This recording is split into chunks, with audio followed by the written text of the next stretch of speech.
ध्यान से सुनिएगा थोड़ा सा यहाँ पर सिचुएशन, परिस्थितियां समझो, परिस्थितियों की, क्योंकि इसमें न कोई फॉर्मूला कठिन है, न कैलकुलेशन कोई कठिन है, कोई भी चीज यहाँ पर कठिन होगी ही नहीं। सिर्फ आप परिस्थितियों को देखकर ये अंदाजा, ये आपको आइडिया भांपना है कि हमें यूज कौन सी परिस्थिति को करना है। तो यहाँ तीन परिस्थितियां होंगी बेटे। अपन जब सिटी वगैरह में कहीं देखते हैं, सिटी में जैसे सड़कें जो बनी होती है, कहीं पर टर्न आता है, तो सिटी में सड़कें जब बनती है, मुड़ाव कहीं पर होता है, तो सड़क यूं सीधी सीधी सीधी घूम जाती है। पर जब हाईवे वगैरह बनते हैं, जहां मोड़ आता है ना, तो सड़क को ऐसे यूं कुछ एंगल से उठाते भी हैं। उसकी प्रॉपर इंजीनियरिंग डिजाइन होती है, ये मानते हुए कि वहां पर सड़कें, उन सड़कों पर, उन हाईवेज वगैरह पर जो कार, जो मोटरसाइकिल या जो बस वगैरह चलती है, वो लगभग 120 130 की स्पीड से और 80 90 से 120 130 स्पीड की कुछ रेंज में चलती है। कि आप जानते हैं हाईवे पे बहुत धीमे भी कोई नहीं चलता, धीमे चलेगा तो भी कोई ना कोई आके उसको पीछे से ठोक जाएगा। और बहुत ज्यादा तेजी से भी चलना अलाउड नहीं होता, सबकी स्पीड लिमिट होती है, सड़कों की डिजाइन की स्पीड लिमिट प्रॉपर होती है। तो उस डिजाइन के हिसाब से वहां पर उसको उतना बंकन कोण बोलते हैं बेटा। इस सड़क का जो बाहरी सिरा उठा हुआ होता है और उस कोण के, उस क्षैतिज के साथ उस सड़क का जो कोण बना होता है ना, उसे क्या कहते हैं? बंकन कोण। अंग्रेजी में कहते हैं बैंकिंग एंगल, वही बैंक वाली स्पेलिंग होती है, BANKING, बैंकिंग एंगल। तो दोनों दो चीजें होती है यहाँ पर कि अब मुझे अगर किसी सड़क पर मुड़ना है, तो एक तो प्रॉपर इंजीनियरिंग की डिजाइन के हिसाब से बंकन वहां पर सड़क में डाल दिया जाता है। पर जब अपन अगर मान लो यहाँ पर अपने बाहरी कहीं पर अपने को टर्न लेना है सामने ही सड़क में, और यहाँ बंकन डाल देंगे, तो पता लगे कि बंकन इधर डाल दिया, फिर इधर वाले को तो यूं आने के लिए चढ़ना पड़ेगा, समझिए। तो यहाँ मोड़ वगैरह पर अपन बंकन नहीं डाल सकते, यहाँ सीधी सड़कें, क्षैतिज। तो यहाँ पर अगर किसी मोटरसाइकिल को या किसी कार को टर्न लेना होता है ना, तो यहाँ पर मदद की करता है सिर्फ और सिर्फ घर्षण, सिर्फ घर्षण, ठीक है। और हाईवे वगैरह पर घर्षण प्लस बंकन, दोनों, है ना। तो फिलहाल हमारी परिस्थिति है कि केवल घर्षण द्वारा जब हम मोड़ने की, किसी कार को मोड़ने की, बस को मोड़ने की बात करेंगे, तो उस परिस्थिति में हमें क्या देखने को मिलता है? सड़क हमारी होती है बिल्कुल क्षैतिज। तो मैं लिख देता हूं यहां पर, क्षैतिज सड़क। सवाल में भी बिल्कुल सेम स्टेटमेंट लिखा मिलेगा कि किसी क्षैतिज सड़क पर 60 या 50 या जितनी भी आर त्रिज्या के वृत्तीय पथ पे कार को मोड़ने के लिए कितनी सुरक्षित अधिकतम चाल हो सकती है। तो गौर से सुनिएगा, सिंपल सिंपल बातें हम कर लेते हैं। जो भी यहां पर वृत्तीय मोड़ डाला जाता है, कोशिश की जाती है कि उसकी त्रिज्या ज्यादा से ज्यादा रहे, क्योंकि जितनी कम त्रिज्या रहेगी ना, उतना घर्षण ज्यादा चाहिएगा, उतना, जिसको कम त्रिज्या वाले को क्या कहते हैं अपन? शार्प टर्न, क्या कहते हैं? और शार्प टर्न पर आप जानते हैं फिसलने की संभावना ज्यादा होती है। तो देखते हैं ना, शार्प टर्न जैसे ही आता है, कहीं अचानक से मोड़ आ जाता है, तो अपन गाड़ी बहुत धीमी कर लेते हैं, फिर धीमी करके गाड़ी को वहां से पार कर। तो इसीलिए हम अगर अच्छी सड़कों की बात करें, जहां पर एक्सीडेंट की संभावना बहुत कम हो, उन अच्छी सड़कों पर उन वृत्तीय मोड़ों की त्रिज्या क्या रखने की कोशिश करते हैं? ज्यादा। पर आप भी जानते हैं कि हर जगह उस वृत्तीय मोड़ की त्रिज्या ज्यादा रखने की संभावना कम होती है, क्योंकि आजकल सड़कों पे जगह कहाँ है, वैसी वाली बात है। तो जितनी कम त्रिज्या, उतना ही सुरक्षित स्पीड कम। और अगर अपन सुरक्षित स्पीड को ज्यादा रखना चाहते हैं, तो वृत्तीय मोड़ की त्रिज्या ज्यादा रखनी पड़ेगी, बढ़ानी पड़ेगी, ठीक है। तो फिलहाल अपन बेसिक बेसिक बातें सुनते हैं। सड़क कैसी है? क्षैतिज। यहाँ बंकन वगैरह, बंकन का कोई मदद नहीं मिलेगा। यहाँ जो भी इस कार को घूमने के लिए अंदर फोर्स चाहिए कि नहीं चाहिए? अगर इसको नियत चाल V से चलना है, तो इसको अंदर की तरफ अभी केंद्रीय बल चाहिए कि नहीं चाहिए? और वो अभी केंद्रीय बल कौन प्रदान करेगा? फ्रिक्शन। और हम यहां से कह देते हैं कि अगर इस कार का द्रव्यमान m है, इसकी त्रिज्या r है, इसकी v स्पीड है, तो इसको कितना बल आवश्यक होता है? mv²/r। और वो प्रदान करने के लिए यहाँ कौन है? फ्रिक्शन। फिर मजे की बात यहाँ पर क्या आती है? मजे की बात यहाँ ये आती है कि फ्रिक्शन जो लगता है, वो फ्रिक्शन Fr Fl के बराबर या उससे कम होना चाहिए। फ्रिक्शन का मान सीमांत घर्षण बल से ज्यादा नहीं बढ़ना चाहिए, क्योंकि अगर आवश्यक बल अगर इस सीमांत घर्षण बल से भी ज्यादा बढ़ गया, तो हमें फ्रिक्शन वहां मदद नहीं कर पाएगा। वो कह देगा कि अब फिसल जाओ, अब स्थैतिक घर्षण नहीं, अब गतिक अवस्था में चले जाओ, गतिक घर्षण में चले जाओ। और गतिक घर्षण में जाने को ही कहते हैं स्किडिंग। क्या कहते हैं? स्किडिंग। मतलब आपकी गाड़ी अब फिसल चुकी है। अगर आप धरातल से उसकी औकात से ज्यादा घर्षण मांग लोगे तो वो धरातल मना कर देगा, भाई अब हमारे बस की बात नहीं है। तो इसीलिए अपन यहां पर क्या कहते हैं, जो भी आवश्यक घर्षण बल की मात्रा होनी चाहिए वो सीमांत घर्षण बल के बराबर या उससे कम होनी चाहिए। और आवश्यक घर्षण बल की मात्रा को यहां पर मैं क्या लिख सकता हूं, M V square by R. जो इस लिमिटिंग फ्रिक्शन को क्या लिख सकता हूं, क्षैतिज सतह है इसीलिए म्यू एम जी। और यहां से हम क्या लिख सकते हैं बेटा, वी स्क्वायर छोटा होना चाहिए एम से, एम काटने के बाद म्यू आर जी। तो यहां से वी हो जाना चाहिए under root mu R G. और एक चीज साथ के साथ आप यहां पर देखते चले जाओ कि इस परिस्थिति में जब हम सिर्फ घर्षण के द्वारा उस वृत्तीय मोड़ पर घूम रहे हैं तो बेटा आर और जी तो रहेगा सेम। आर और जी तो आगे जो हम आगे 3-4 बार फॉर्मूले पढ़ेंगे ये रहेगा सेम। बस मुद्दे की बात यहां है कि घर्षण के द्वारा अगर मैं घूम रहा हूं तो फॉर्मूले में कौन नजर आया, और यहां से हम कह सकते हैं कि अधिकतम सुरक्षित जो चाल बनी वो कितनी बनी, मात्र under root mu R G. अब मुझे बस आपसे ये पूछना है ताकि आपकी समझ का आइडिया लगे कि ये अधिकतम सुरक्षित चाल है। अगर मैं इससे कम चाल से कार को इस मोड़ पर घुमाता हूं तो एक्सीडेंट होगा कि नहीं होगा? नहीं होगा। क्यों नहीं होगा? क्योंकि कम चाल से घुमाऊंगा तो घर्षण बल की आवश्यकता कम पड़ेगी, और कम घर्षण लग सकता है कि नहीं, क्योंकि स्थैतिक घर्षण सेल्फ एडजस्टिंग होता है। और अगर इससे ज्यादा चाल से चलाऊंगा तो घर्षण बल इससे लिमिटिंग से ज्यादा लग सकता है कि नहीं? नहीं लग सकता, यानी एक्सीडेंट हो जाए। तो ये B max under root mu R G क्या हो गया, एक सीमांत मान हो गया। इस सीमांत मान से तेजी से हम कार को सुरक्षित नहीं पार करा सकते, पर इससे कम चाल से हम सुरक्षित उस मोड़ को मोड़ा जा सकता है, उस कार को मोड़ा जा सकता है। तो कुल मिलाकर शॉर्ट में अगर मैं बातों को समझाऊं, सवाल में होगा क्षैतिज सड़क पर एक वृत्तीय पथ पर कार मोड़ी जानी है, वेलोसिटी क्या होनी चाहिए, under root mu R G maximum या उससे कम। और सवाल पूछा जाता है अधिकतम संभव चाल, तो आप हमेशा ये चीज बता देते हैं। ठीक है, दूसरी चीज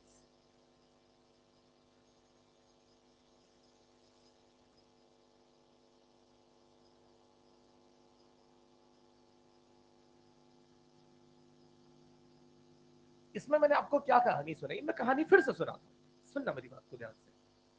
मैंने कहा कि बेटा हाईवे जब होते हैं तो हाईवे पे कार भी चलती है, मोटरसाइकिल भी चलती है, टेम्पो भी चलता है, जो भी चलता है। तो सबकी अपनी अपनी चाल होती है, और हम कहते हैं ना कि बहुत धीमा भी नहीं चलना चाहिए हाईवे पे, बहुत तेज भी नहीं चलना चाहिए। तो क्या होता है कि सारी कारों का, सारे वाहनों का उनके घर्षण के मुताबिक टायर की सारी इंजीनियरिंग वहां पर लगाई जाती है, और उसके मुताबिक देखा जाता है कि हाँ इस हाईवे पर इसके आसपास के गांवों की उपस्थिति के कारण, कहीं पर गांव है तो वहां पर औसत स्पीड हमेशा क्या होती है, कम। कहीं बिल्कुल सुनसान है, जैसे दिल्ली हाईवे पे कहीं पे अपन चले जाए तो वहां पर अपने को लगता है कि हाँ यार यहाँ पर औसत चाल 100 के आसपास लगभग सब रखते हैं। तो डिजाइन करने वाला इंजीनियर क्या करता है, उस 100 चाल के मुताबिक वहां पर उसमें उतना ज्यादा बंकन डालता है। वो उस सड़क के मटेरियल में, कंक्रीट से जब सड़क बनती है ना बेटा, तो वो उतना घर्षण भी वहां पर दे देता है कि अगर इसकी माध्य चाल 100 है और कोई टेम्पो वाला अगर 50 से चलना चाहे और कोई वहां पर 140 150 से भी चलना चाहे तो वो माध्य मान रखता है इस प्रकार से कि 100 के हिसाब से डिजाइन डालेगा। ज्यादा तेजी से चलना होगा तो बाकी काम कौन कर देगा, घर्षण। कम चलना होगा तो भी उसको रोकने में कौन मदद कर देगा, घर्षण, क्योंकि घर्षण तो घर्षण है, वो ज्यादा भेदभाव नहीं करता। वो आप बोलोगे कि मैं आगे जाने की कोशिश कर रहा हूं तो घर्षण पीछे लग जाएगा, आप बोलोगे मैं पीछे जाने की कोशिश कर रहा हूं तो घर्षण आगे लग जाएगा। घर्षण के साथ वो दिक्कत नहीं है। तो वहां पर डिजाइन होती है उस एवरेज वेलोसिटी के हिसाब से कि एवरेज वेलोसिटी सड़क पे 60-90 है, चलो तो ठीक है, 90 के हिसाब से हम बंकन कोण डाल देते हैं। तो वही चीज मैं यहाँ पर कहना चाह रहा हूँ, ये हमारा वृत्तीय मोड़ है, और यहाँ पर जिस भी चाल से हम चलना चाहते हैं, हमारी कार को ले जाना चाहते हैं, वो कार की चाल हो गई v। और उस सड़क को हमने कितना कोण बंकित किया, थीटा। अब बंकन देने के लिए किया क्या जाता है पता है ना, सड़क की उस बाहरी सतह को थोड़ा सा उठा, तो मान लीजिए सड़क की बाहरी सतह को कितना उठा दिया, सड़क की चौड़ाई कितनी मान ली। हम बात करें कि अभी मैं फ्रिक्शन की मदद नहीं लेना चाहता, मैं सिर्फ और सिर्फ किसकी मदद से घूमना चाहता हूं, बंकन की मदद से घूमना चाहता हूं कि डिजाइन इंजीनियर ने इस सड़क को कितनी औसत चाल से चलने के लिए, बिना घर्षण की मदद के कितनी चाल से चलने के लिए डिजाइन किया है। तो हम यहां से क्या कहते हैं कि यहां पर इसमें बंकन देने से क्या होता है बेटा कि ये कार जो है ना, ये कार, इस कार पर नॉर्मल लगने लगता है इधर, हाँ के ना, सड़क के तल के लगभग। और यहाँ पर अगर हम जानते हैं कि नॉर्मल अगर यहाँ पर ये कुछ इस दिशा में लगा, इसका सड़क का क्षैतिज के साथ कोण थीटा है, तो ये वाला कोण भी थीटा होगा। तो ये वाला घटक क्या आ जाएगा, एन कॉस थीटा, और इधर अंदर क्या आ जाएगा, N sine theta. N sine theta किधर की ओर लगेगा, केंद्र की ओर। और ये एन कॉस थीटा किसे बैलेंस करेगा, एम जी। ऐसे देखना, ये सड़क पर ऐसी हो गई कार हमारी, क्योंकि सड़क भी ऐसी है, थीटा। ये क्षैतिज के साथ कितना कोण उठा दिया हमने, थीटा। तो इसका नॉर्मल ऐसे, सही बात। नॉर्मल का एक घटक, ये वाला घटक mg को बैलेंस करेगा, और ये वाला घटक इस कार को मोड़ने के काम, सही बात। यहां हमने फ्रिक्शन का कोई हेल्प नहीं लेना चाहा, फ्रिक्शन का हेल्प हम आगे लेंगे, जहां मैं कहूंगा कि मैं इस बंकन वाली सड़क पर औसत चाल से हटकर अधिकतम कितनी चाल से जा सकता हूं, उस कंडीशन में मैं घर्षण की भी मदद देना शुरू करूंगा। अभी मैं सिर्फ इस बंकन और बंकन के कारण आ रहे इस घटक के कारण चलने की बात करूंगा। तो इस बंकन के कारण केंद्र की ओर क्या घटक आया, ये एन साइन थीटा घटक अपने को कितनी चाल से सड़क पार करनी है, v चाल से, तो किसके बराबर हो जाएगा, एम वी स्क्वायर बटे, और जो दूसरा घटक है जिसको हमने क्या कहा, वो किसके बराबर हो जाएगा। ये हो गई समीकरण एक, और समीकरण हम यहां पर जानना चाहते हैं नॉर्मल नहीं, हम जानना चाहते हैं सुरक्षित वेग। उसके लिए दोनों समीकरणों को डिवाइड करने पर यहां पर क्या आ जाएगा बेटे, टेन थीटा, और यहां m से क्या हो जाएगा, वी स्क्वायर बटे आर जी। एक तो ये कुछ प्यारी सी टर्म आ जाती है, पर हमें इससे फर्क नहीं पड़ता, हमें फर्क पड़ता है वी स्क्वायर बराबर, अरे वी स्क्वायर बराबर आर जी टेन थीटा, तो वी बराबर अंडर रूट आर जी है। तो मैंने क्या कहा, मैंने कहा कि देखो देखो यहाँ पर अपने को आर जी तो हर जगह देखने को मिलेगा, बस हमें ये ध्यान रखना है कि अगर मैं सिर्फ घर्षण के कारण चल रहा हूं तो मेरे लिए आरजी के गुणा में म्यू आएगा, सिर्फ मैं बंकन की मदद से चल रहा हूं तो मेरे लिए टेन थीटा आएगा।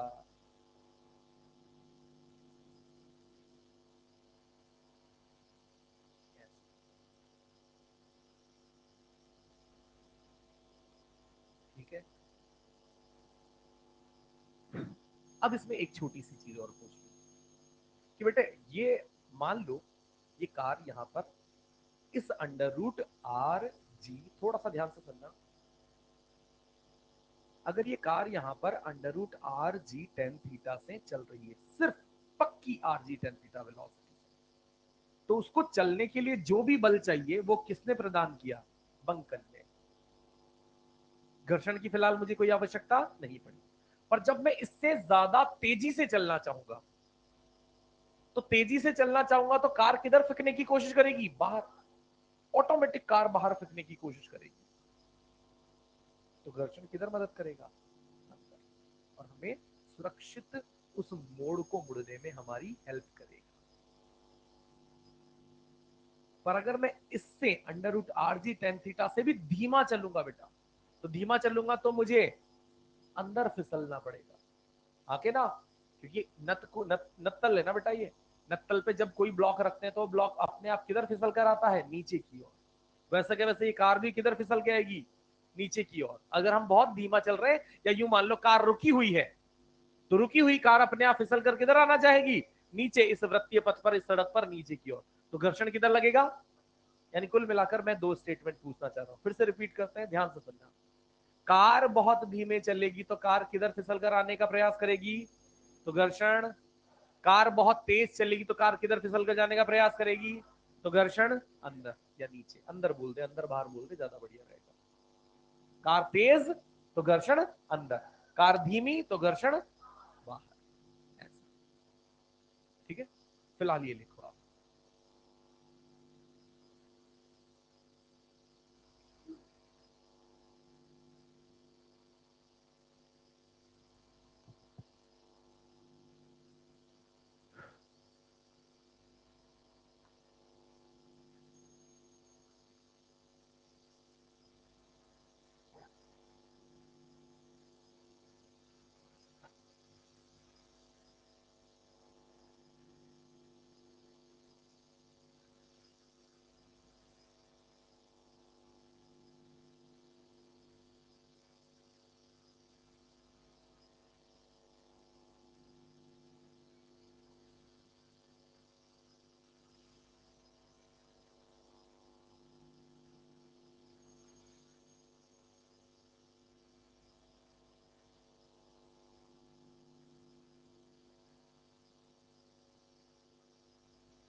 लिखा? सवाल लिखो।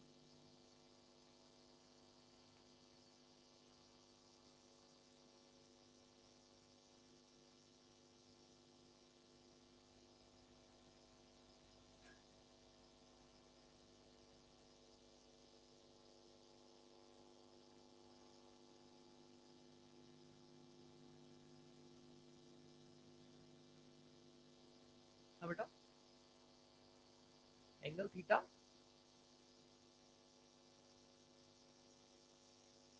इधर देखना ध्यान से। ये क्षैतिज है गाड़ी, ये कार आपकी तरफ आ रही है, क्षैतिज है। इसका अभिलंब किधर होगा?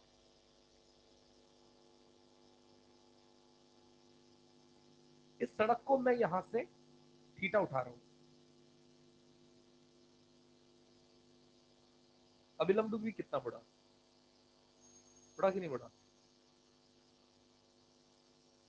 मैंने सड़क को कितना मोड़ा बेटा, ऊपर की ओर थीटा, तो अभिलंब भी कितना मुड़ेगा, कहां से, अभिलंब ऊर्ध्वाधर से थीटा मुड़ जाएगा। तो ये अभिलंब जो है, ये अभिलंब जो यहां हुआ करता था इस पर, इस गाड़ी पर बिल्कुल ऐसा रहा होगा ना, तो ये भी जैसे ही ये सड़क थीटा मुड़ी, ये अभिलंब भी थीटा मुड़ जाएगा। चलिए सवाल लिख लेते हैं। एक क्षैतिज सड़क पर, एक क्षैतिज सड़क पर वृत्तीय मोड़ की त्रिज्या, वृत्तीय मोड़ की त्रिज्या 100 मीटर है, 100 मीटर है, तथा म्यू, तथा म्यू बराबर 0.4 है, 0.4 है, तो कार की बिना फिसले अधिकतम सुरक्षित चाल ज्ञात करो। तो कार की बिना फिसले अधिकतम सुरक्षित चाल ज्ञात करो। क्या हो जाएगा? सीधी सी बात है, सिर्फ घर्षण के कारण क्षैतिज सड़क पर बात करेंगे तो हम आर जी के साथ म्यू को गुणा करके पाएंगे, under root mu R G. Mu दिया हुआ है, आर दिया हुआ है, जी 10 लिख सकते हैं, अंडर रूट 420 आ जाएगा। एक और लिखें,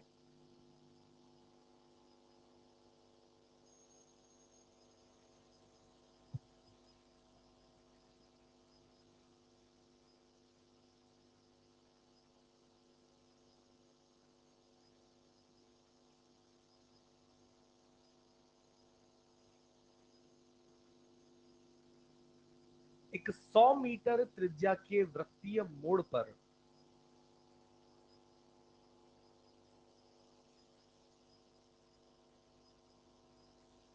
एक 100 मीटर त्रिज्या के वृत्तीय मोड़ को, एक 100 मीटर त्रिज्या के वृत्तीय मोड़ को 90 किलोमीटर प्रति घंटा, 90 किलोमीटर प्रति घंटा की औसत चाल के लिए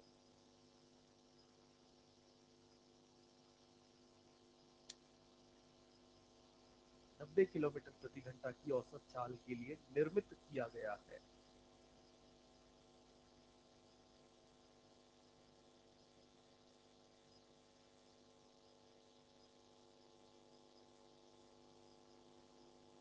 चाहे तो समझने के लिए ब्रैकेट में लिख लें, बिना घर्षण की मदद के, बिना घर्षण की मदद के।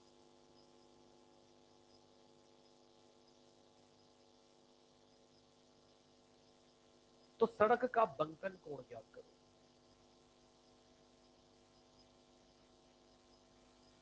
तो सड़क का बंकन कोण ज्ञात करो।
बोले बेटा,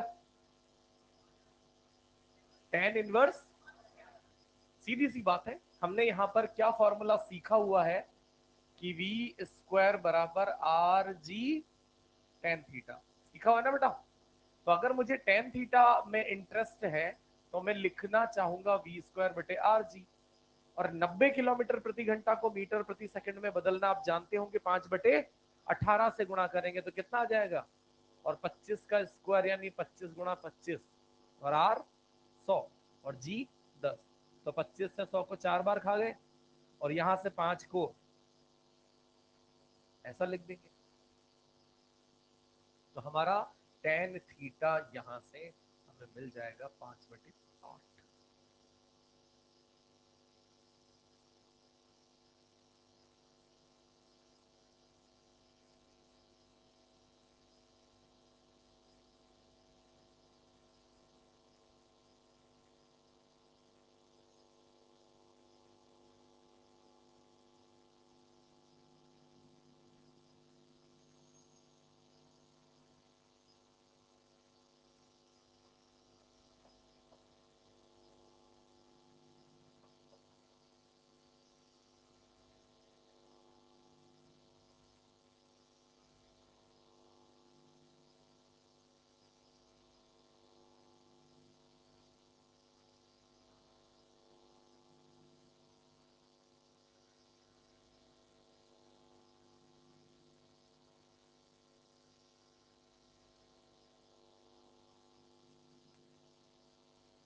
एच,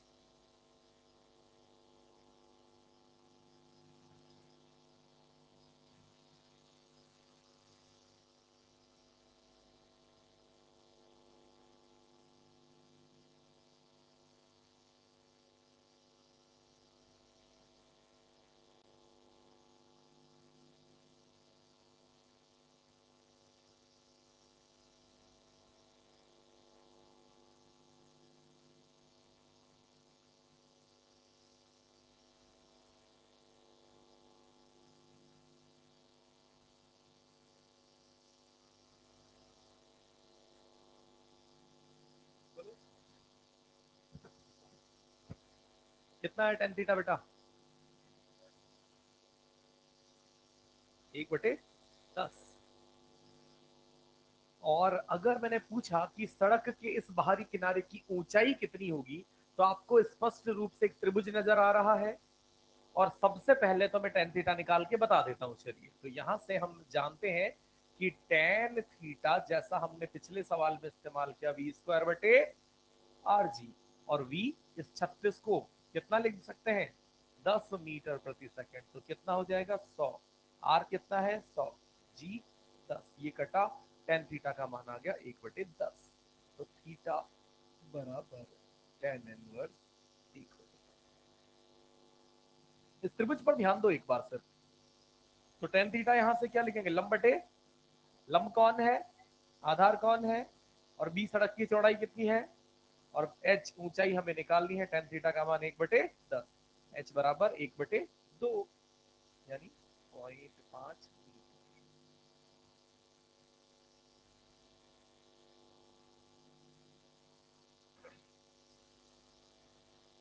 बढ़े आगे,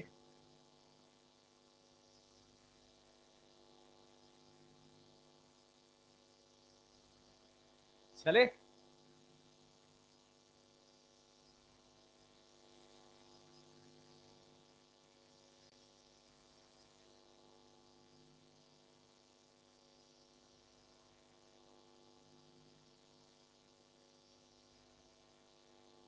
बात को समझना है यहां पर कि अभी हम इस सड़क पर जब सिर्फ और सिर्फ बंकन कोण की मदद से चलना चाहते थे, बिना फ्रिक्शन की मदद के चलना चाहते थे, तो हमने कहा हमें किस रफ्तार से चलना पड़ेगा, under root R G tan theta. फिर मैंने आपसे कुछ बातें पूछी। तो पहले तो इसका हेडिंग लिख लो बेटा आप अपनी कॉपी में, मेरे पास स्पेस कम है। नंबर 3 डाल के उसमें लिखना, बंकन एवं घर्षण दोनों के द्वारा, बंकन एवं घर्षण दोनों के द्वारा, बंकन एवं घर्षण दोनों के द्वारा।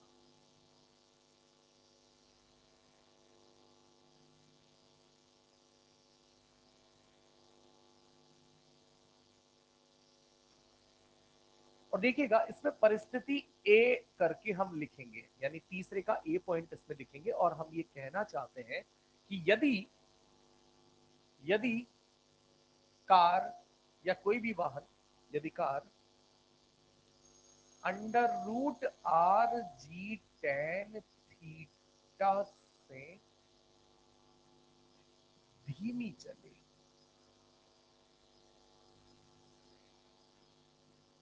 यानी under root R G tan theta से चलने के लिए तो उसे किसी घर्षण की फिलहाल कोई मदद नहीं चाहिए। वो एग्जैक्टली जिस इंजीनियर ने उस सड़क को बनाया है उस बंकन कोण के हिसाब से पर्याप्त वो सुरक्षित चल सकती है under root R G tan theta से। मुद्दा ये है कि अगर आर जी टेन थीटा से भी कम रफ्तार से अगर वहां पर उसे चलने का मौका दिया जाए, तो क्या हमें यहां पर परिस्थिति नजर आएगी कि ये जो सड़क का बंकन कोण थीटा है, इस पर जो कार है ये धीमी चलने पर कार किधर फिसलेगी बेटा, अंदर। ऐसा हमने सीखा था। तो मैंने क्या बोला था, फिर मैंने पूछा था कि बताइए फिर घर्षण किधर लगेगा, बाहर, ऐसे। तो बेटा घर्षण का घटक किधर आया, बाहर, और नॉर्मल का घटक किधर आया, अंदर। हमें कुल बल किधर चाहिए होता है, केंद्र की ओर। यानी मैं पूछूं कि मदद किसने की, तो आप कहेंगे बंकन कोण के घटक ने, हाँ के ना। विरोध किसने किया, घर्षण। केंद्र की ओर लगने वाले बल का विरोध किसने किया, घर्षण। बंकन को हम किससे व्यक्त करते हैं, टेन थीटा से। घर्षण को किससे व्यक्त करते हैं, म्यू से। और आपने जब न्यूटन्स लॉ या फ्रिक्शन जब पढ़ा था तो हम इस घर्षण को ही किसी नत तल पर घर्षण को घर्षण कोण द्वारा व्यक्त करते थे, जिसे हम फिलहाल टेन फाई लिख दूं। याद है ना, हम नत तल पर घर्षण कोण की बात करते थे और कहते थे कि जब ये कोण, इस घर्षण कोण या एंगल ऑफ रिपोज, क्या विराम विश्रांति कोण, विश्रांति कोण से अगर ज्यादा कोण हो जाएगा तो ये कार नीचे फिसल जाएगी। तो हम उस परिस्थिति में थीटा को, टेन फाई को म्यू के बराबर भी कहते थे। और हम यहां पर देख रहे हैं कि यहां मदद कौन कर रहा है, बंकन, और विरोध कौन कर रहा है, घर्षण। और हम यहां पर एक चीज और आपको बता देते हैं बेटे, ध्यान से देखना। टेन ए माइनस बी का एक फॉर्मूला होता है, और शायद आपको याद हो, नहीं याद है तो मैं आपको बता देता हूं। Ten a minus ten b upon one plus ten a ten b. ये शायद 10वीं क्लास में भी आता है जहां तक मुझे ध्यान है। हमें 10वीं नहीं पढ़ाई है।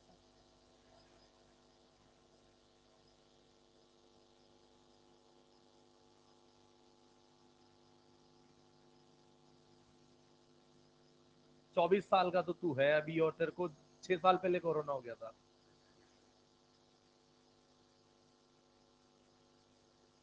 चलो इधर देख लो, अपने को यहां पर क्या बात करनी है।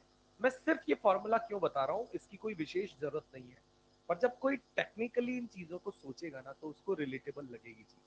मेरा सिर्फ ये कहना, ये बताना काम है कि यहाँ पर हमें, जब हम धीमा चलना चाहते हैं तो मेरा बंकन कोण तो मेरी मदद कर रहा है, एन साइन थीटा, पर जो घर्षण है वो अंदर लग रहा, कार अंदर फिसल रही है तो घर्षण बाहर लग रहा है। तो मेरे को जो अभिकेंद्रीय बल चाहिए, उस अभिकेंद्रीय बल का घर्षण क्या कर रहा है, विरोध। अभिकेंद्रीय बल किधर चाहिए, केंद्र की। तो किसका घटक केंद्र की ओर आया, बंकन का। पर घर्षण का घटक केंद्र से, इसीलिए अपन ने क्या कहा, और हमने यहां पर बात की टेन ए माइनस बी। यदि मैं इसे बंकन से और इसे घर्षण से व्यक्त करूं, हाँ, तो अब यहां पर हम क्या कहते हैं कि जो सुरक्षित चाल, यानी जब हम धीमे चलेंगे तो न्यूनतम कितना धीमा हम चल सकते हैं, वो फॉर्मूला मैं आपको समझाना चाहता हूं। तो न्यूनतम धीमे चलने का जो वो फॉर्मूला होगा वो होगा अंडर रूट आर जी। कौन ने मदद की? तो क्या हो जाएगा? कौन ने विरोध किया? और घर्षण को tan फाई या क्या लिख दूं, mu upon 1 + tan theta into mu. या थोड़ा बेहतर रहेगा अगर अपन इस tan थीटा को पीछे लिख देंगे और म्यू को आगे। सुनते जाना मेरी बात को, ध्यान से सुनते जाना।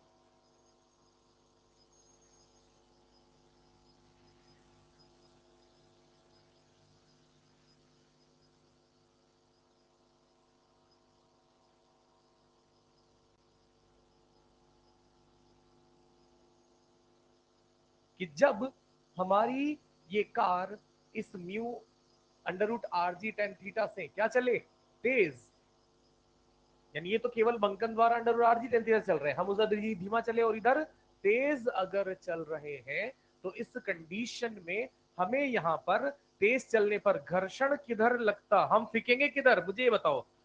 बाहर की तरफ फेंकने का यहां से हमें टेंडेंसी नजर आएगा। तो ऑटोमेटिक हमें यहाँ पर घर्षण किधर मदद करेगा बेटा, अंदर की ओर। तो हम यहाँ पर इसको ऐसा बना देते हैं, ये घर्षण लगा अंदर, और घर्षण का घटक भी किधर आया, अंदर। तो यहां पर बंकन ने भी मदद की और घर्षण ने भी क्या की, मदद। और जब मदद वाली बात आएगी तो यहाँ प्लस, यहाँ और यहाँ माइनस। तो यहाँ फॉर्मूले में प्लस, यहाँ माइनस, और ये मिनिमम के बजाय मैक्सिमम, यानी हम तेज चलना चाहते हैं। ये वाली चीज यहाँ पर हो जाती है। तो कुल मिलाकर अब इंजीनियर ने जो सड़क बनाई है उस पर सुरक्षित चाल v के लिए हमें क्या समझ में आता है कि हम अधिकतम कितनी चाल से चल सकते हैं, are G tan theta plus mu upon 1 - mu tan theta. और न्यूनतम कितने से चलना पड़ेगा, वो मजबूरी है बेटा, उससे ज्यादा धीमे चलने गए ना मजा आ जाएगा।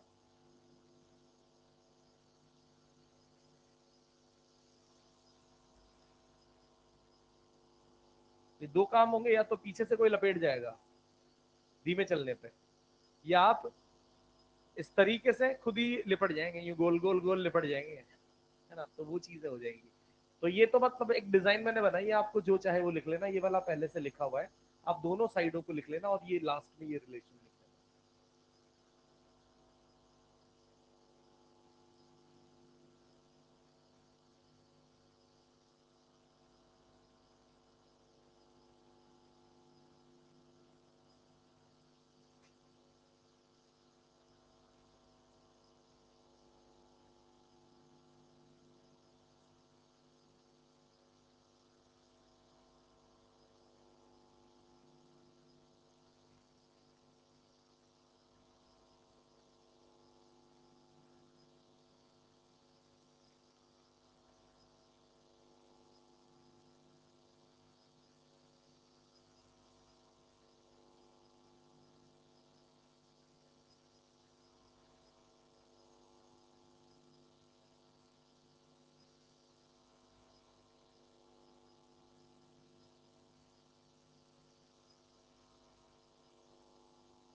लिख लिया? चलो बहुत बढ़िया। अगली हेडिंग लिखेंगे, सूद वगैरह था लिख लिया? कहा था तूने? फिर मना तो कर रहा है तू कि नहीं लिखा।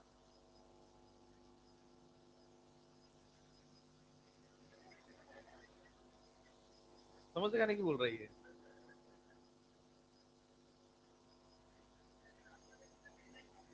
एसटी सर को बोलना।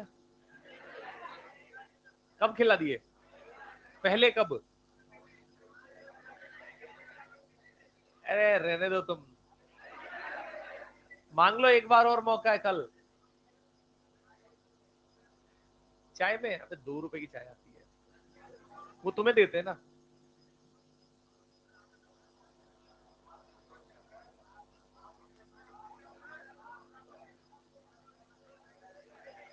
अपन मंडे को, अब वो पता नहीं है।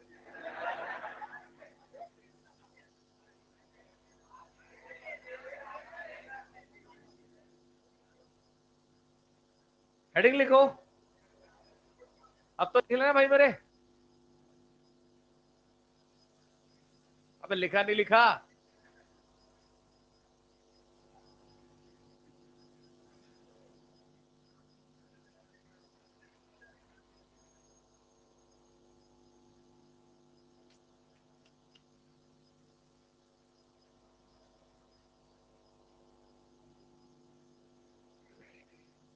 बढ़े आगे।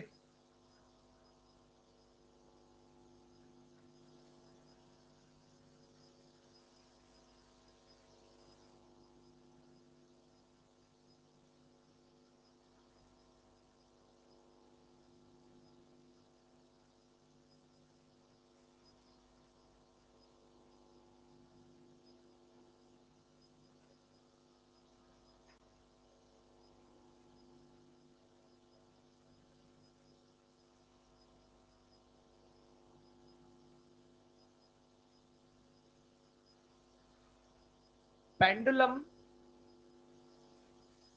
जिसमें एक रस्सी और एक अल्प आकार का, छोटे आकार का कोई द्रव्यमान लटकाया जाता है, इस सिस्टम को पेंडुलम कहा जाता है। और इस पेंडुलम को हम अलग अलग प्रकार से गतियां कराते हैं। इस पेंडुलम को मैं चाहूं तो क्षैतिज वृत्त पर भी घुमा सकता हूं, ऊर्ध्वाधर वृत्त पे भी घुमा सकता हूं। मैं ऐसे ऐसे ऐसे दोलन करा के तुम्हें हिप्नोटाइज भी कर सकता हूं, और ऐसे यहां पर इसे घुमाकर एक शंकु के इस ज्यामिति का निर्माण भी कर सकता हूं। सही बात। तो फिलहाल हम यहाँ पर, क्योंकि हमें स्पेसिफिकली ये बात पूछी जाती है, तो हम शांक्विक लोलक की बात करते हैं। और इसमें ये हो गया हमारा एक परमानेंट पॉइंट जहां से रस्सी बांधी गई है। एल लंबाई की रस्सी है। इस एल लंबाई की रस्सी को जब हम घुमाएंगे द्रव्यमान लटकाकर, तो ये द्रव्यमान यहां पर इस तल में ऐसे यहां पर गति करता नजर आएगा। और यहां ओ से अगर मैं बिल्कुल लंबवत यहां डालूं, तो ये वृत्त का केंद्र बनेगा, जिसे क्या कह दूं मैं, ओ डैश।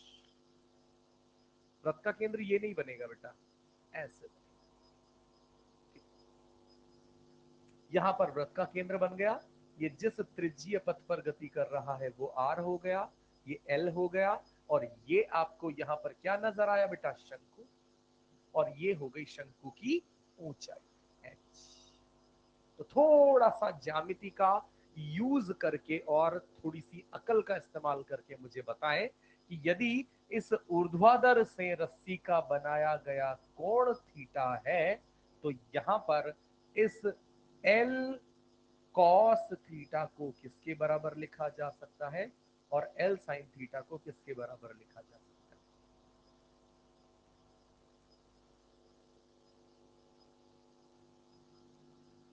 बोलो बोलो, अरे यार तुम ये डर ना, मतलब किसी दिन नैया डुबो देगा तुम्हारी। एल कॉस थीटा और एल साइन थीटा।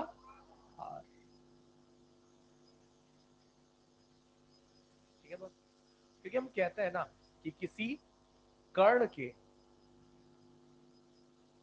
आधार के अनुदिश वाला घटक यानी थीटा के अनुदिश वाला घटक कॉस घटक होता है, यानी h यहाँ पर कॉस घटक हो जाएगा, और उस कोण के सामने वाला यानी लंब वाला घटक साइन घटक होता है, यानी r वहां पर साइन घटक होता है।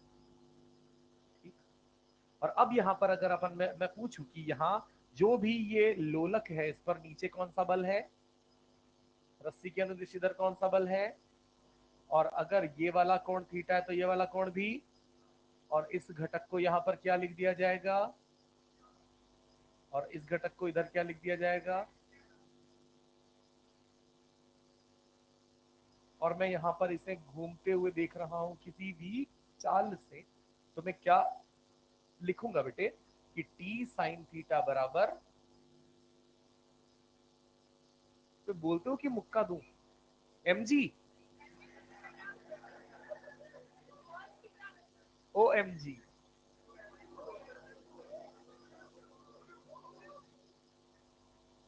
T sine theta, T cos theta,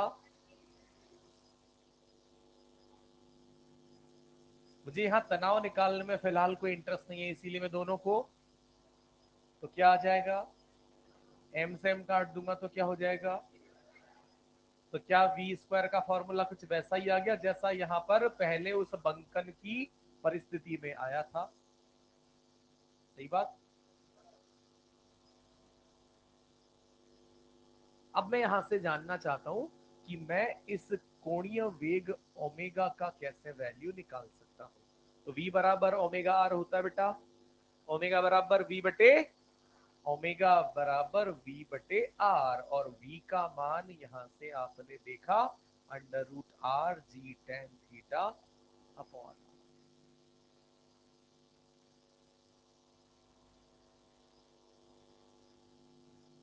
बताओ मोहनलाल जी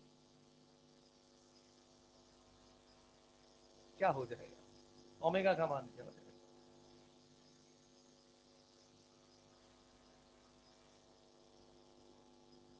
रूट तो मैंने लगा दिया, आगे बोल,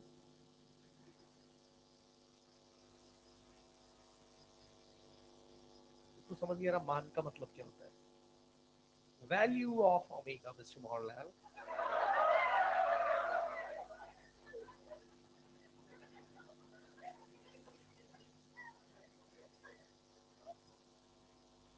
जी टेन थीटा अंडर रूट में ही आर। थोड़ी सी बात और मैं विशेष यहां पर आपका ध्यान आकर्षित करना चाहूंगा, g sine theta upon cos theta into r, wait,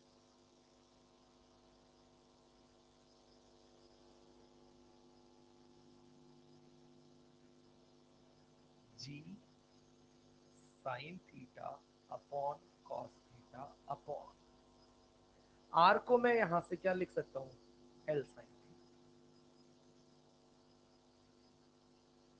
sign से, तो यहां पर अपने को ओमेगा बराबर under root G by L cos theta मिलेगा, है ना, और यही चीज यहां पर एल कॉस थीटा ही क्या लिखी जाएगी बेटे, एच, तो हम यहां पर इसे कुछ इस रूप में भी देख पाएंगे, और कोशिश करें, ठीक है नहीं याद रहेगा पता है, पर फिर भी चीज को थोड़ा सा यहां से याद रखने की कोशिश करें कि ऐसा अपने को मिल जाएगा।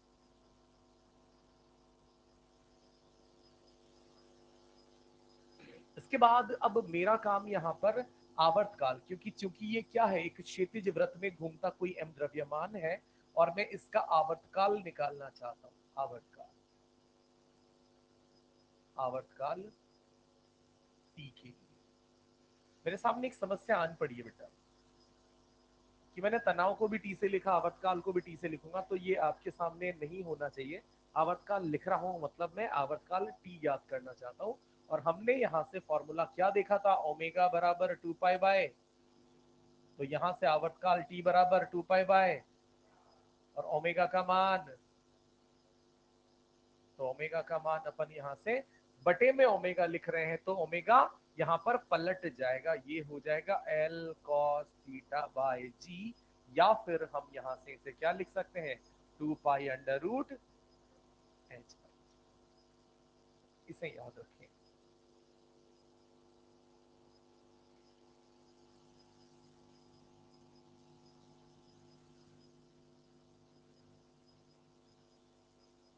तुरंत लिखें, हम इसके सवालों पर बात करेंगे।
हाँ, पहले तो मैं पूछ लूँ सवाल।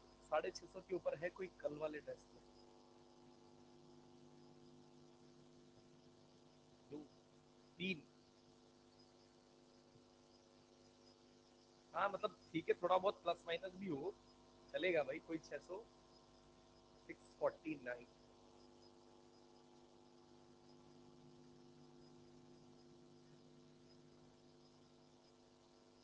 ठीक है।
और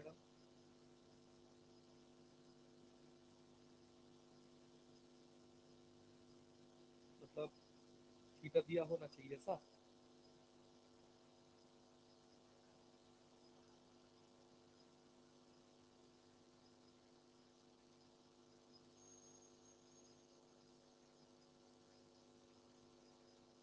एक मीटर टी आर, यही है यार, थीटा भी नहीं दिया हुआ।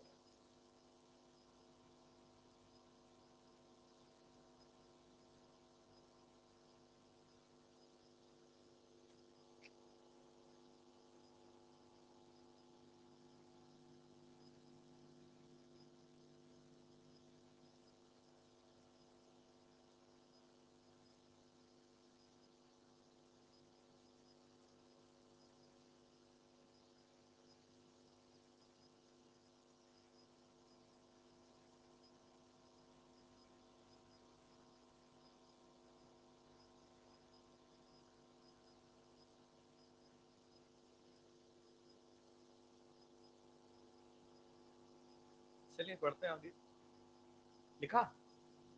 सबसे पहले हमने क्या पूछ लिया, ओमेगा। और ओमेगा वगैरह के लिए घटक कर लेते हैं एक बात को, तो ये रस्सी के अनुदिश जो घटक होगा वो क्या होगा, टी। और चाहो तो यहां भी देख लो कि ये टी है, इनमें से टी साइन थीटा किसकी तरह काम कर रहा है, M V square by R. और इसी को क्या भी लिख सकता हूँ बेटा मैं, एम ओमेगा स्क्वायर लिख सकता हूँ ना ऐसा। तो ये टी साइन थीटा कुछ ऐसा हो गया। जहां आप जानते हैं आर को क्या लिख सकता हूं मैं, आर को क्या लिख सकता हूं, नहीं लिख दूं, एल साइन थीटा। तो साइन थीटा तो कट गया ना यार। तो टी बराबर एम ओमेगा स्क्वायर एल।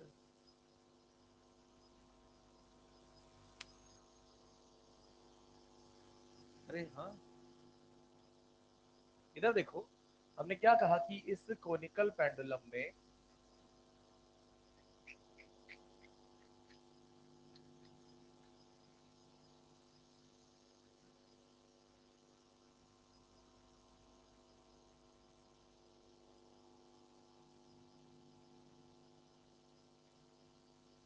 यहाँ पर अपने को इधर जो दिया है और इधर जो आया है, ये टी साइन थीटा आया है।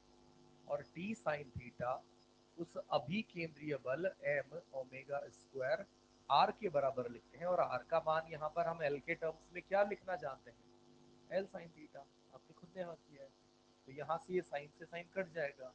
टी कितना दिया हुआ है, 20 न्यूटन। मास एक, ओमेगा स्क्वायर तो पता करना है और लंबाई एक, तो ओमेगा बराबर अंडर रूट 20। तो ये हो गया। दूसरा, अगर मुझे टाइम पीरियड निकालना है तो टाइम पीरियड टी बराबर 2 पाई बाय ओमेगा। ओमेगा यहाँ से वापस अंडर रूट 20 को सॉल्व कर लेना फिर अपने हिसाब से, है ना। तो टाइम पीरियड भी आ गया, ओमेगा भी आ गया, बचा क्या, एच। तो अपन जानते हैं एच बराबर L cos theta.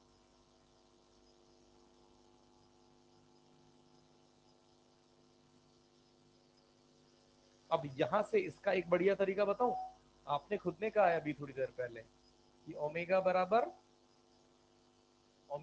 Under root G by H. तो ओमेगा बराबर under root G by H. Omega कितना है, अंडर रूट 20। अब इसका स्क्वायर करूंगा दोनों तरफ तो क्या हो जाएगा, इधर 20 और इधर जी बटे एच। तो एच बराबर 1/2। तो काय की जरूरत पड़ी थीटा की, नहीं पड़ी।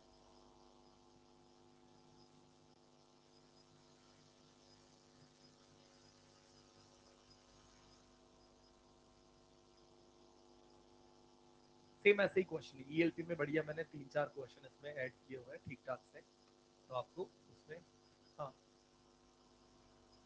यार निकल, देखो देखो मल्टीपल तरीके हैं, मैं मना किसी तरीके के लिए नहीं करूंगा। अगर आपने जो भी चीजें प्रतिस्थापित की है वो सही है तो बिल्कुल निकलेगी। यहाँ पर आपने ये एच है, टी कॉस थीटा बराबर एम जी करके यहाँ से कॉस निकाल दिया। टी आपके पास है, हाँ, टी 45, थीटा 45 आ रहा है इनके हिसाब से, 60 आ रहा है, 45 नहीं, कॉस थीटा 1/2 आ रहा है। बटे 2 का मान 7 डिग्री, वहां से निकाल दो, आ जाएगा फिर सही आ जाएगा। बढ़ाए आगे।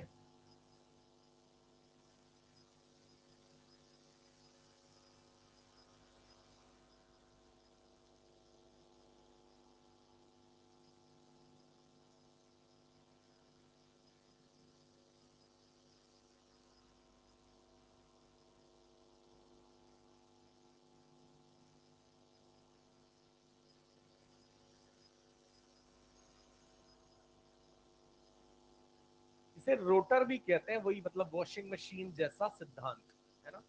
वॉशिंग मशीन में जिसमें रोटेटिंग ड्रम होता है ना, बिल्कुल वैसा ही सिद्धांत यहाँ पर काम कर सकता है, या डेथ वेल, मौत का कुआं भी अपन इसे कह सकते हैं। ठीक है, देखिएगा मेले में जो मौत का कुआं होता है उसमें थोड़ी सी एक चीज, उसकी डायमेंशन यूं होती है हल्की सी ऐसे, ताकि उस चीज को थोड़ा सुरक्षित रखा जा सके और थोड़ा आसान बनाया जा सके उन ड्राइवर्स वगैरह के लिए। हम आइडियली यहाँ जो पढ़ रहे हैं वो कुछ ऐसे पढ़ रहे हैं।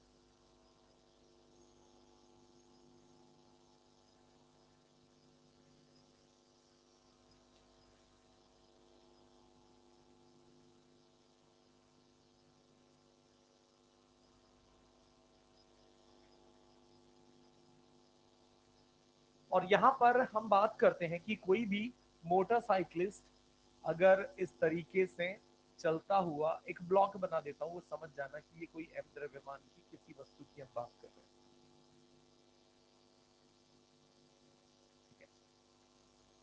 और हम इस एम द्रव्यमान वस्तु को किसी इस प्रकार के रोटर पर घुमाना चाहते हैं। और मौत के कुएं में समस्या क्या होती है, धीमे चलना समस्या या तेज चलना? धीमे चलना। तेज चलेंगे तो सुरक्षित रहेंगे, और जैसे ही रफ्तार मोटरसाइकिल की धीमी हुई,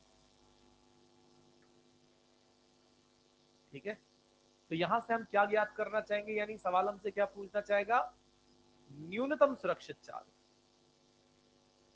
कि कम से कम कितनी सुरक्षित चाल हमें रखनी पड़ेगी वहां पर सुरक्षित उस वृत्तीय पथ पर घूमते रहने के लिए। अधिकतम नहीं पूछी जाएगी, अधिकतम तो वहां पर कोई लिमिट नहीं है, जितना तेज चलोगे फिर वो आपके ऊपर है ना। अरे नहीं, सीरियसली, बस उसमें ज्यादा तेज चलने में बस एक लॉस क्या होता है कि जितना ज्यादा तेज चलेंगे ना, दीवारों पर उतना ज्यादा बल लगेगा, और जितना ज्यादा दीवार पर बल लगेगा फिर हो सकता है वो मौत का कुआं कुआं ही ना रहे, आप उसे फाड़ के निकल जाओगे। लकड़ी के फंटों से ही तो बना रहता है, वो टूट जाएगा, वो समस्या है। और अगर सीमेंट की दीवारें यहाँ पर है, पर्याप्त घर्षण अगर वहां पर है, तो आप फिर उसमें कितनी भी तेजी से चले कोई दिक्कत नहीं है।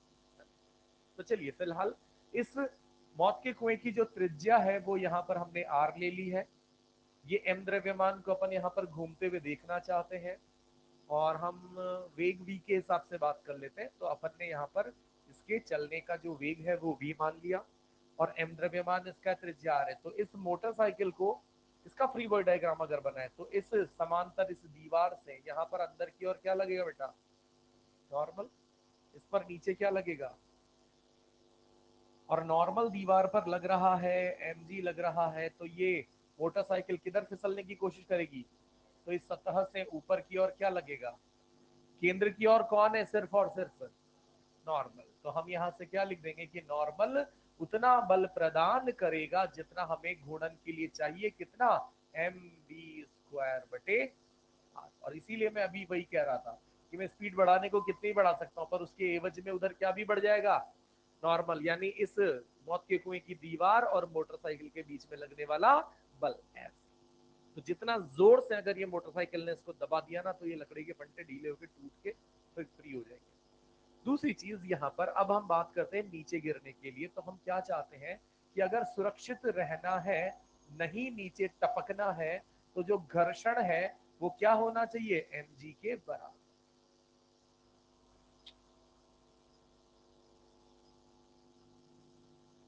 और हम जानते हैं, हमने थोड़ी देर पहले भी लिखा था, तो घर्षण जो होता है वो क्या होना चाहिए, सीमांत घर्षण बल के बराबर या कम। सीमांत घर्षण बल से ज्यादा मांग लिया तो वो नहीं दे पाएगा, ठीक है। और यहां से एफ आर की वैल्यू को मैं क्या लिख दूंगा, एम जी। तो हम क्या लिख चुके होंगे यहां से, M G must be less than equal to F L. F L कितना, नहीं, म्यू एन, म्यू एन। और यहां पर उन दोनों सतहों के बीच अभिलंब प्रतिक्रिया बल कौन है? तो इस एन का मान यहां क्या लिख दूंगा बेटे, एम बी स्क्वायर बटे आर इंटू, ये बड़ा होना चाहिए इस एम जी के मान से, एम से एम काट देंगे तो ये क्या लिख दिया जाएगा, बी स्क्वायर इधर रह जाएगा, बाकी सबको उधर भेजो तो जी आर या आर जी बटे, ठीक है सही। तो यहां पर अब हम क्या लिख सकते हैं, हम लिख सकते हैं कि v square must be greater than R G by mu, v must be greater than under root R G by mu, यानी v न्यूनतम कितना होना चाहिए, वो न्यूनतम मान यहां से आ गया under root R G by, इससे कम चले तो हम गिर जाएंगे, इसके बराबर या इससे ज्यादा ही वेग हमें रखना पड़ेगा।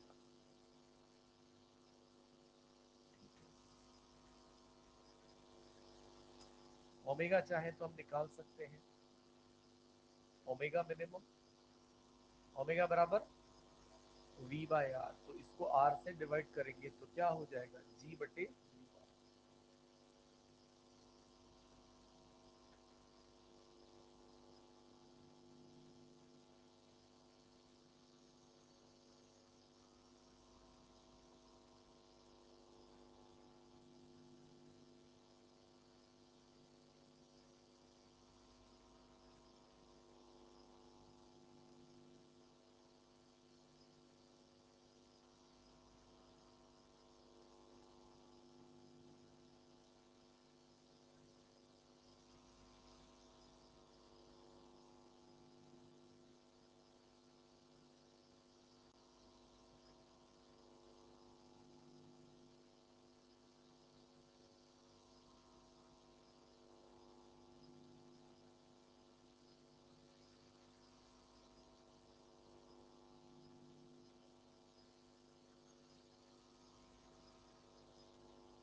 लिख लिया बेटा इधर का,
क्वेश्चन यहाँ पर कुछ इस प्रकार से है,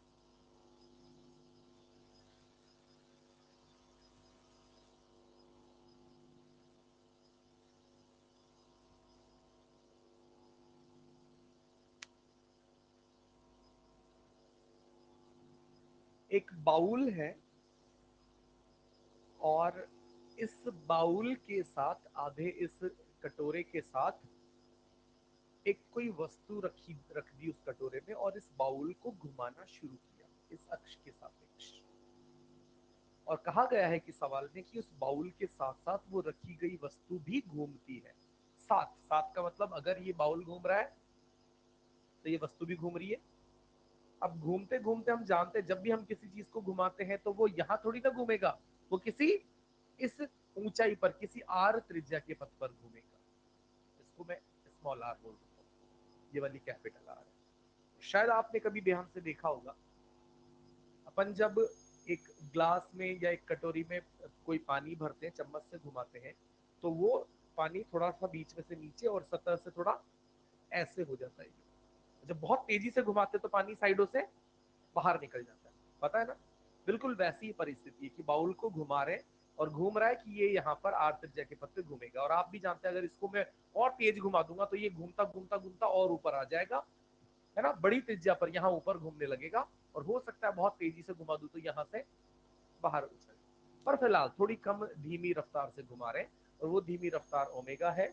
जिस ऊंचाई वाले त्रिज्यीय पथ पर ये गति कर रहा है वो 0.2 है। इसकी कुल त्रिज्या यानी यहाँ से यहाँ तक या यहाँ से यहाँ तक कितना है, 1 है। एम मास ले लो, ये आर दिया नहीं है, ये तो आर में ऐसे ही समझा रहा हूँ। मैं चाहूँ तो इसको मिटा देता हूँ वरना आप आर के टर्म्स में आंसर निकाल लो। आपको पता करना है ओमेगा क्या होगा।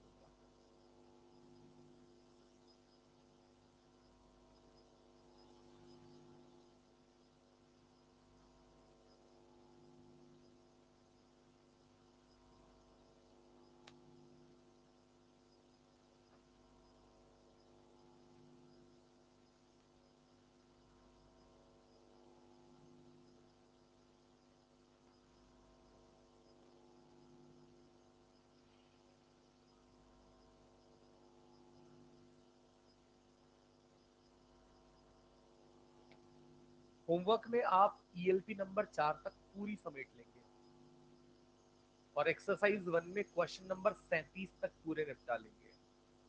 एक्सरसाइज 137 हमारा सिर्फ और सिर्फ ऊर्ध्वाधर वर्टिकल सर्कुलर मोशन बचा है इस चैप्टर में, है ना। उसके साथ एक आध दो छोटी छोटी चीजें और है तो वो अगले आगामी 2 लेक्चर्स में हो ही जाएंगी आराम से। बाकी ये वाली चीजें अपन ने यहाँ तक क्षैतिज वृत्तीय गति वगैरह सब कंप्लीट कर लिया है। ईएलपी 4 तक देखना, आपको ठीक ठाक हर वैरायटी का बढ़िया सवाल मिल जाएगा। कितना आ रहा है ओमेगा, 5/√2, बिल्कुल सही है, 5/√2।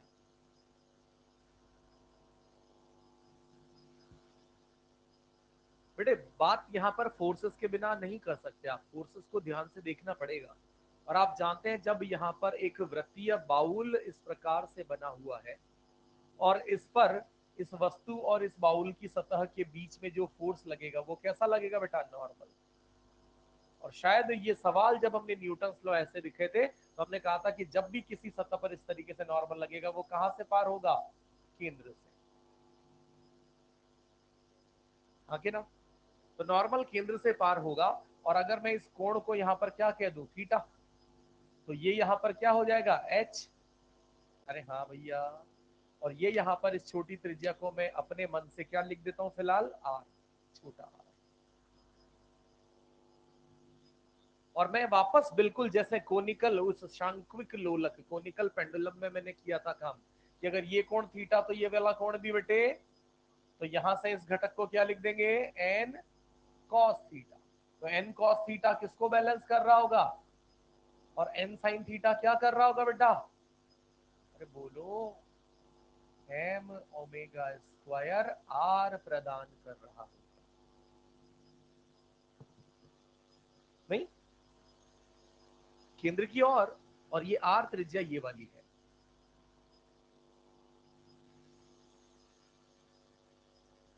ये क्या है, कैपिटल आर, है कि नहीं है? ये क्या है?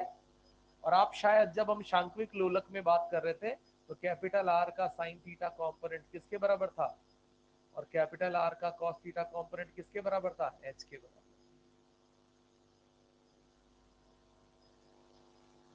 मानते? आर कितना है, 1।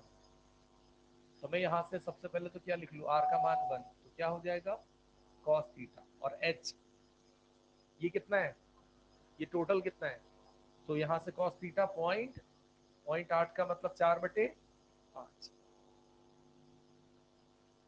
क्या बोलते हो, कितना आ गया, थीटा बराबर 37 डिग्री। हमें निकालना क्या है, ओमेगा।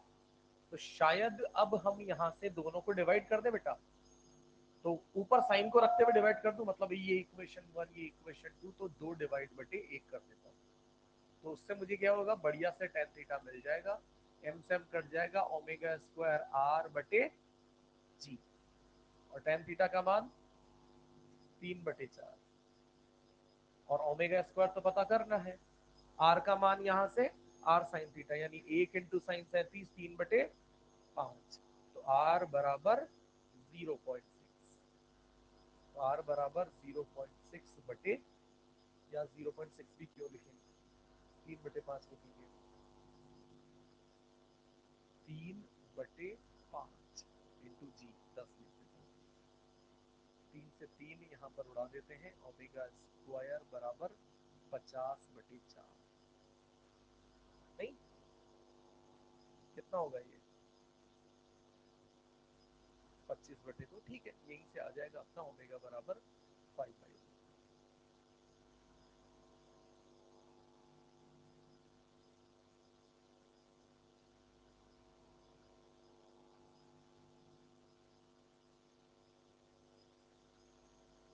होमवर्क ELP 4 तक और एक्सरसाइज 1 में 37 तक।